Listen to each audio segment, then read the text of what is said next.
இந்திய கடலோர காவல் படையின் 48வது ஆண்டு விழாவை ஒட்டி சென்னை பெசன்ட் நகர் கடற்கரையில் ஹெலிகாப்டரின் மூலம் பாதுகாப்பு ஒத்திகை நிகழ்ச்சி 2வது நாளாக நடைபெற்று வருகிறது.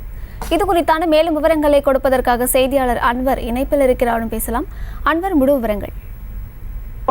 இந்திய கடலோர காவல்படை தினத்தை முன்னிட்டு நேற்றும் இன்றும் இந்திய கடலோர காவல்படை சார்பில் பொதுமக்களுக்கு பாதுகாப்பு ஒத்திகை சாகசங்க நிகழ்ச்சி நடைபெற்று வருகிறது. இந்திய கடலோர காவல்படை தனது 48வது எழுச்சி தினத்தையொட்டி நேற்று சென்னை மெரினா மற்றும் பெசன்ட் நகர் எலியட் கடற்கரையில் அதன் வலிமையை பறைசாற்றும் விதமாக பல்வேறு சாகச நிகழ்ச்சிகளை பொதுமக்களுக்கு நிகழ்த்தி காட்டியது.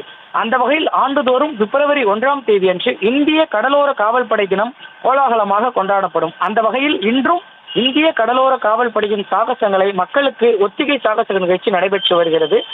உலகின் 4வது பெரிய கடலோர காவல்படையாக இருக்கும் இந்திய கடலோர காவல்படை தற்போது 158 கப்பல்கள் மற்றும் 70 விமானங்களை கொண்டு பாதுகாப்பு மற்றும் மீட்பு துறையில் உலகளவில் முன்னிலை வகித்து வருகிறது. அதன் வலிமையை பறைசாற்றும் விதமாக சென்னை கடற்கரை பகுதியில் இந்திய கடலோர காவல்படையின் ரோந்து கப்பல்களின் செயல்பாடுகள் மற்றும் கீட்டக் ரக ஹெலிகாப்டர்கள் கொண்டு கடலில் சிக்கியவர்களை இரவு நேரத்திலும் மீட்பது போன்ற சாகச நிகழ்ச்சிகளை செய்து காட்டி வருகின்றனர். கடந்த 1977ஆம் ஆண்டு நிறுவப்பட்ட இந்திய கடலோர காவல்படை பாதுகாப்பை உறுதி செய்வது மட்டுமின்றி வெள்ளம், சூறாவளி போன்ற இயற்கை பேரிடர்கள் போதும் உயிர்களை காப்பாற்றியது குறிப்பிடத்தக்கது.